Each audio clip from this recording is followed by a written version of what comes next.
Hello guys, so ayan, so welcome sa another vlogan. So ayun guys, so, may sakit ngayon ng piyesta ko.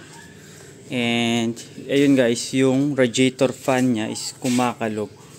So nararamdaman ko siya pag pinapatay na yung makina.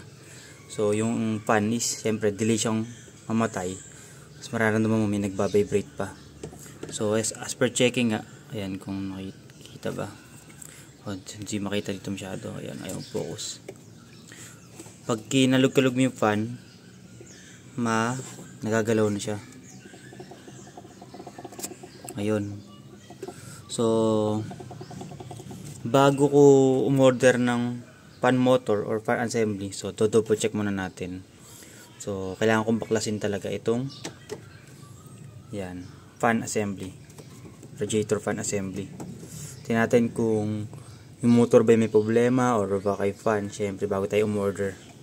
So yun guys, so kailangan natin i-lift itong piyesta, i-jack ko kasi dun sa mga video na napanood ko pinadaan yung fan assembly sa ilalim, since tinan nyo naman wala naman talagang daanan dito, so masikip. So sa ilalim natin paparaanin.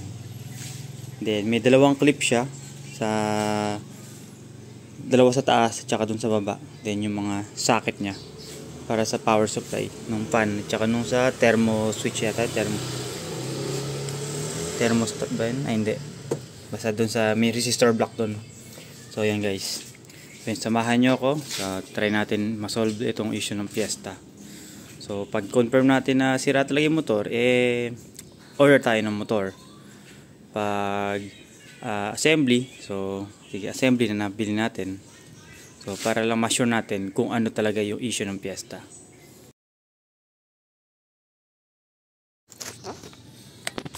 Okay, so andito tayo sa ilalim.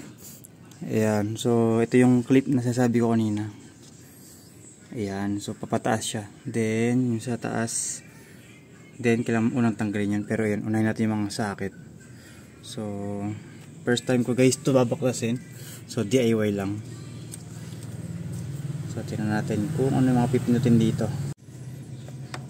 So ito guys yung dalawang clip na tinanggal ko. So ito ida-down lang to. So kailangan nyo ng flat screw.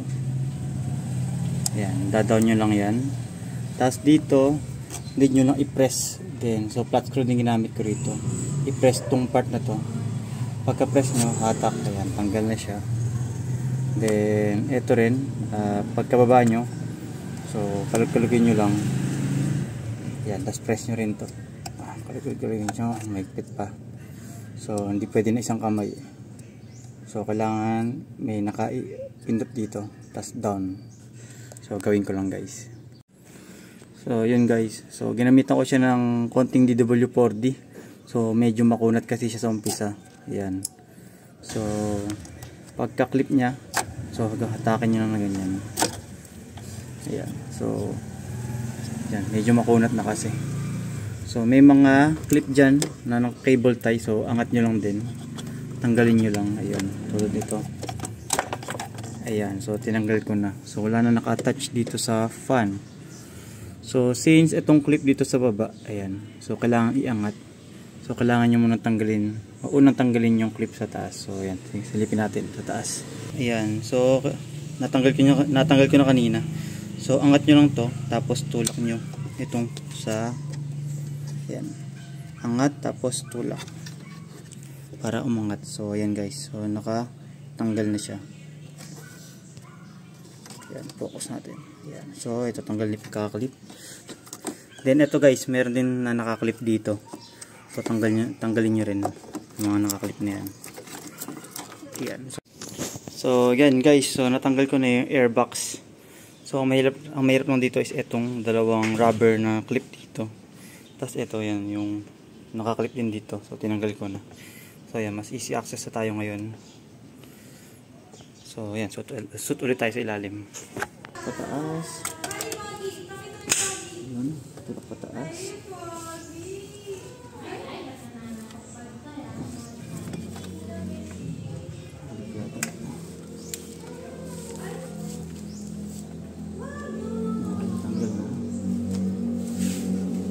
Ito guys lang yung mahirap talaga dito. Para puzzle. Yan. So, natanggal na.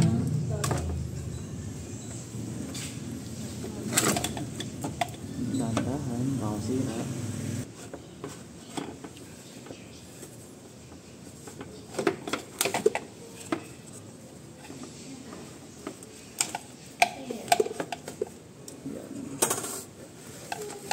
So nakita nyo guys,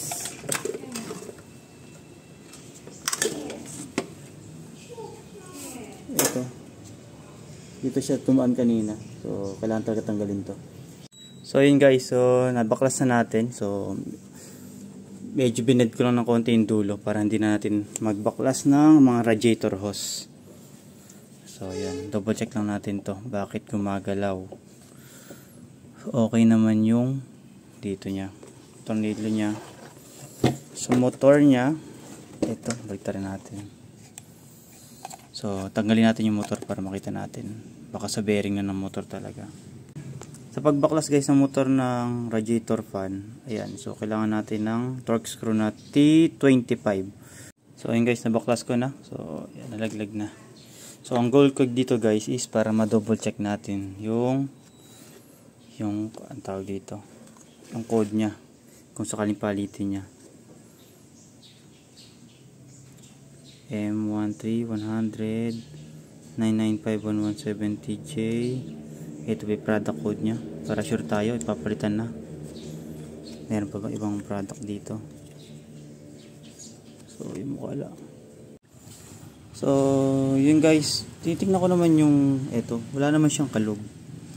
Oh, di pa ganun kalaki yung kalog niya, or wala naman siya halos talagang kalog, normal pa.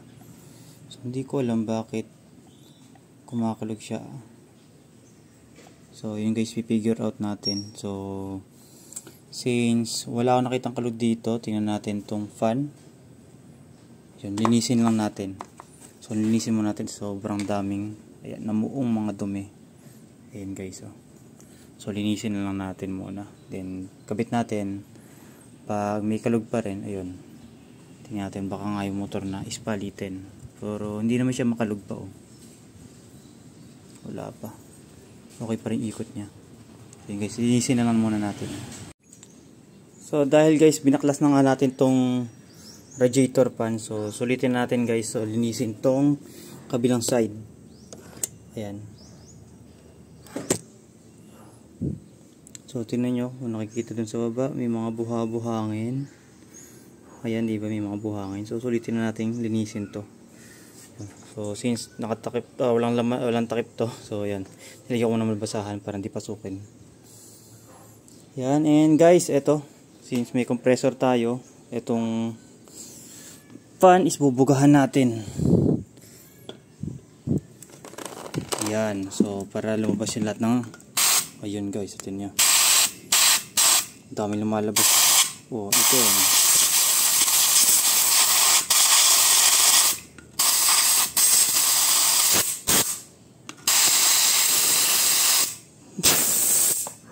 Kabok. Dami guys lumalabas, oh.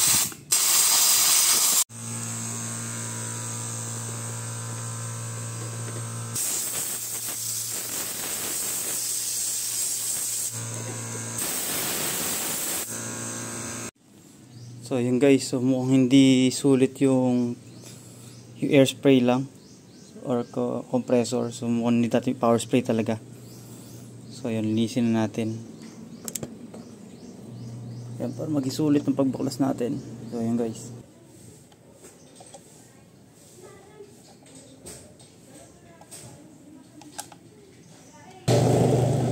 Yan, nagbabibrate ito.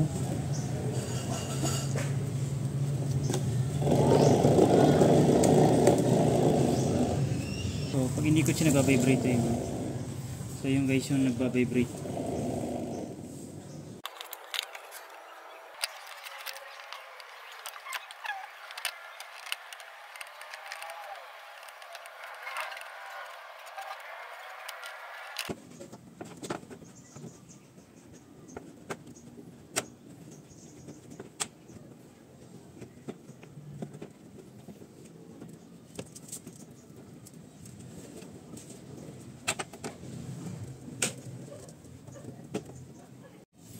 So right guys, so naikabit na natin. So nakatulong guys, baklasin itong magtanggal ng isang tornilyo para lang umangat ditong may bakal dito eh. So may brace. So nakatulong siya. So luwagan lang natin, tas iangat. Tas ayan guys, so naibalik ko ng maayos. Then syempre, next is yung wiring na. So yan. Natin yung mga wiring. Ito syempre, ito kakaiba naman siya, so sa fan motor siya. Yan, balikan natin yan. Tapos syempre ito sa resistor block. Ito kung tama ako, resistor block to. So yan, wala pa tumutunog. Ayun, tumunog na. Tapos dito rin natin, ayun. So balik na yung clip nya.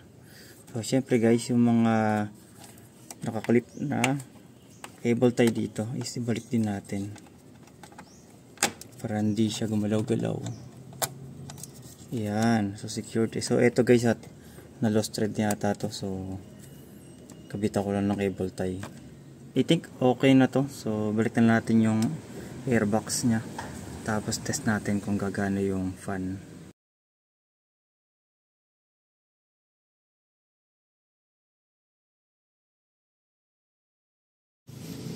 Okay, so naibalik natin yung airbox o fan. Nahigpitan natin yung tornilyo dito. Yan, hindi natin kumakalog ba. I think goods naman na. Ayan, naibalik na natin. So yung socket, dalawa lang na may socket na power supply sa baba. So I think pwede natin i-test.